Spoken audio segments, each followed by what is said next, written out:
What's up, guys? My name is Shelby Elko. And I'm Alex Elko. And today we have some very, very exciting news. But first, we want to kind of take you on a journey on how we got to this exciting news and kind of just a little bit about ourselves. So, like I said, my name is Shelby Elko. I am 25 years old. I am an online fitness coach, more of like a lifestyle coach, to be honest. And I started my business back in 2020 during the beginning of COVID. And how that all started was I was an EEG tech for 6 years and really just was not my favorite thing in the world. It was very, very, I hate to use the word depressed, but I kind of was with just the scenario and the situation that I was in. And during that time, I had my own online fitness coach who was helping me with my journey, both physique-wise and mindset-wise. And I just fell in love with the journey. And I wanted to do that for other women that were struggling like I was. And so I started taking on online clients in about June of 2020 and was just really enjoying it. My clients were getting awesome results. And I was like, hey, I'm pretty good at this and I am in love with it. So after talking with Alex quite a bit and a lot of confidence boosting from him, I decided to invest in a mentorship to kind of help build a business up and make that side gig turn into a full-time gig. And I was able to do that in October of 2020, so a very, very short period of time. And yeah, today we are just about a year in. Actually, we just had our 1-year anniversary of the Living Proof Fitness Co. And I have 2 wonderful employees, about to hire my 3rd, which I haven't even told you about yet. And we are just helping women every single day transform their mind, their bodies, and most importantly, just gaining some confidence.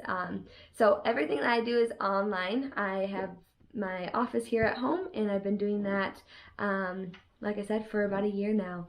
And Alex over here.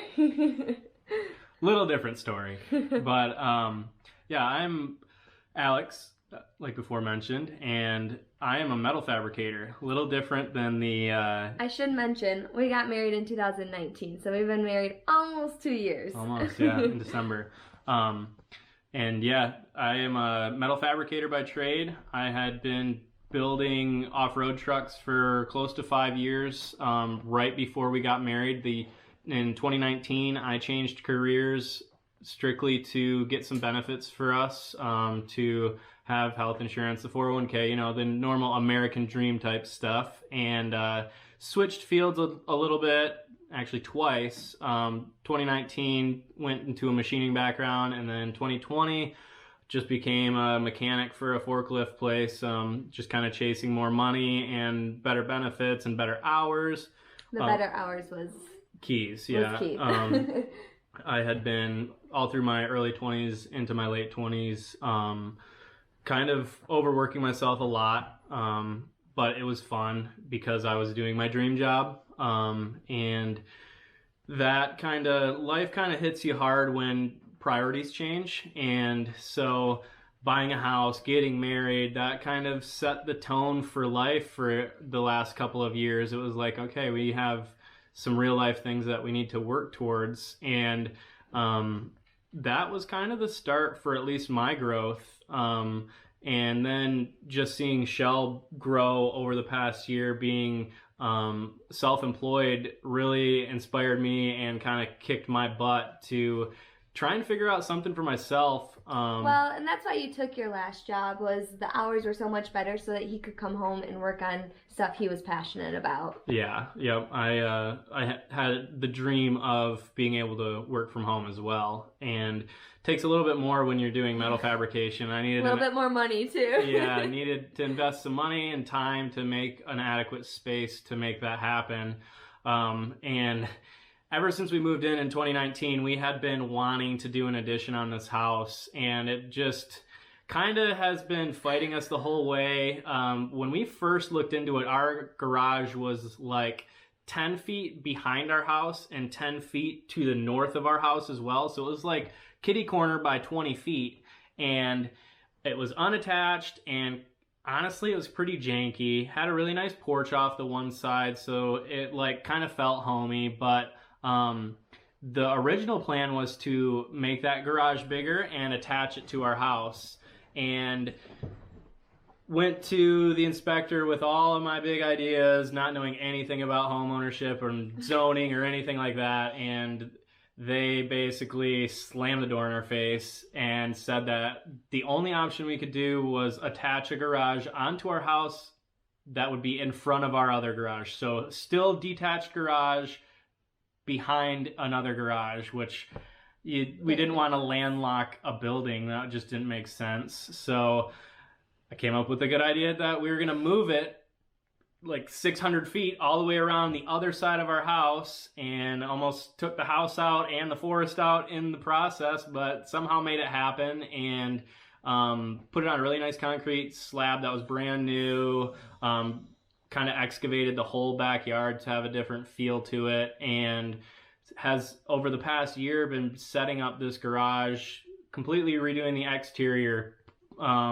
I walled in the entire patio that was there, completely redid the interior, insulation, lighting, epoxied floors, and kind of made a really nice space to actually go off on my own. And as of June of this year, now am fabricating full-time from my little 600 square foot garage in our backyard.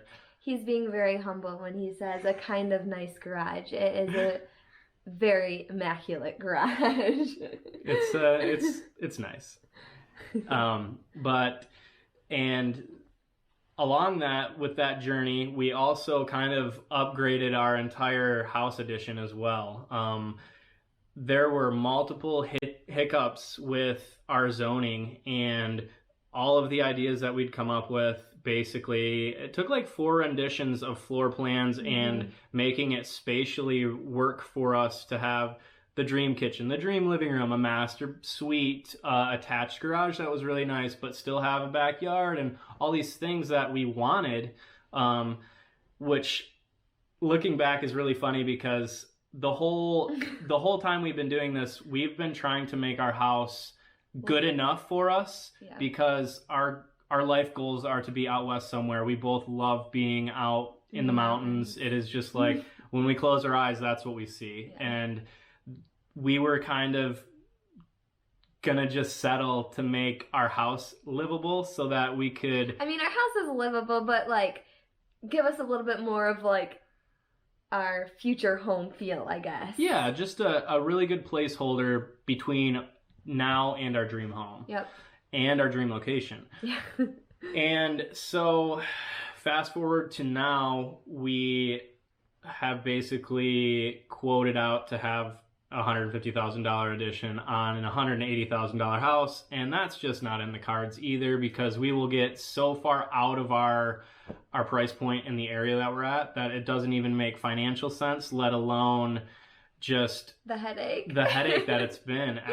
Everything has just, from blueprints to quoting materials, and I mean, everybody knows that post-COVID materials have been difficult to get and 10 times more expensive. So we were kind of just still going through the motions. And both being self-employed with no 2-year history of our income.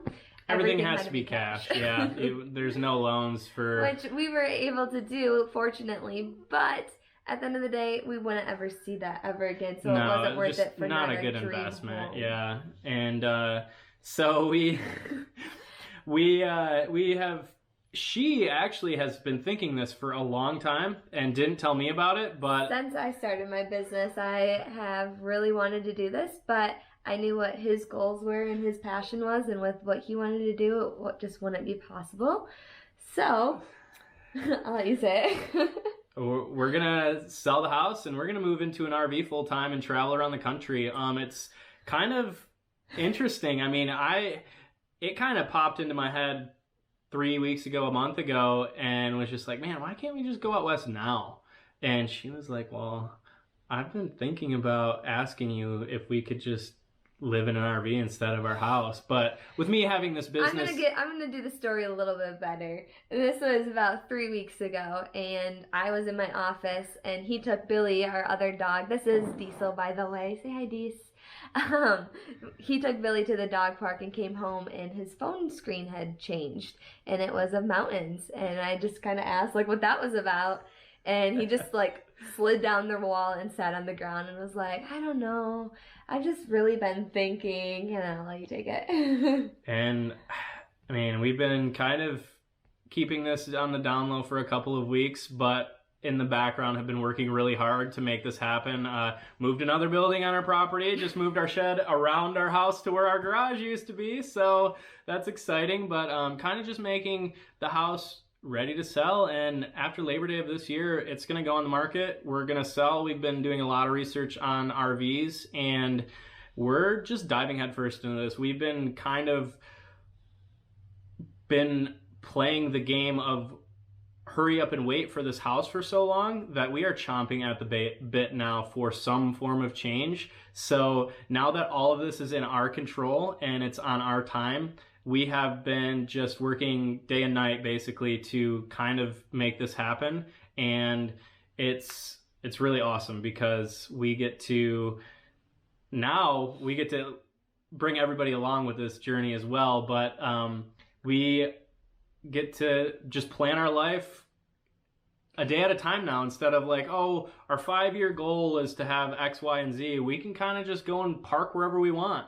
Yeah, we're kind of going into this with really no plans. I am someone that needs plan after plan after plan, and kind of going into this journey, we really want to do a lot of self-discovery. We feel like we know each other and ourselves pretty well, but we always know that there's more to it, and we can learn ourselves even better. We can develop our relationship better. We can meet new people and learn and grow with other people. And not only that, we really want to kind of dive deep into our faith with God and just really have that good connection with Him.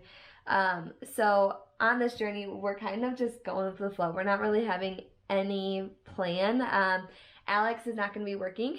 He's going to be kind of our plan leader, but really it's kind of, we want to do a lot of BLM camping, so that's all free camping. We'll be in Walmarts and casinos and overnight stays.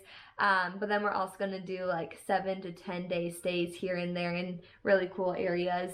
But again, really not going to come down with any set plans. We'll probably do 1 or 2 stops and then kind of work our way with that, right? Yeah.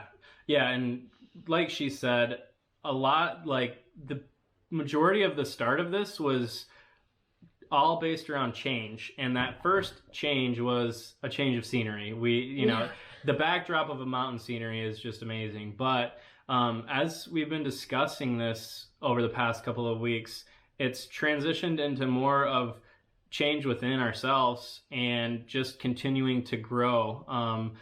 We're kind of willingly putting ourselves in a really uncomfortable position. There will be some troubles and some hardships throughout this whole process, but it'll be a different kind of growth that we're used to. And I know for me anyways, it's going to be a lot different because I am a very hard worker and I'm very comfortable with the metalwork stuff that I do. And I want to take this opportunity to kind of try things I've never done. I want to go out and work on some ranches and be a campground hand for maintenance side of stuff and anything in between as we're on the road, just to fill my time, because I'm not just going to sit around bored either. But it's a really unique opportunity to kind of take a little sabbatical from metalwork for a minute and go out and try some other stuff. And who knows, I mean, we are going to be out in the desert as well. So Mint 400, some of the races might still be on the books, but it'll be a little different than anything that we're used to. And I know that for the work that she does, it's such a mindset, mental thing. And just having that change of scenery often rather than staring at the wall that she stares at every day in our house. My normal walk. Yeah, we just get so routine that this will be a really good way to kind of open up her mind too and freshen everything along the way. And get my creativity flow going again. Right. One thing that we kind of realized too is we're very comfortable with where we're at right now. Our location is very, very prime. It's 3 minutes to Meyer Any or store, any literally restaurant. anywhere. And then we got a little bit of country with our land as well, where we have deer and turkeys and everything. But we're just very comfortable here, and that's really the only reason why we want to stay here is because we're comfortable. Yes, we have family. Yes, we have friends. But we'll still stay in contact with them. But really, the only thing holding us back was our comfortability. And most people wait to do this until they're retired, and we have the opportunity to do it now. And we're not getting any younger, and so why wait? That, and I don't ever want to stop growing either. So I don't know what this will turn into, or where we will land, or what opportunities that'll open. Yeah. But if we're not doing this, we won't have any of those opportunities. So kind of go into it glass half full and just see what happens. Yeah. So we're about out on our SD card here, so we're going to wrap this up. We definitely want to take you guys along the journey with us. We've got a couple things to finish up around the house before we list it. We have a motorhome to buy. Yep, we are waiting to buy our motorhome. But it will be us, it'll be Diesel, it will be Billy, and our Kit that will be on the road with us. And we hope to take you guys along too. Yep, we will be making videos on YouTube. Thanks, guys. See ya.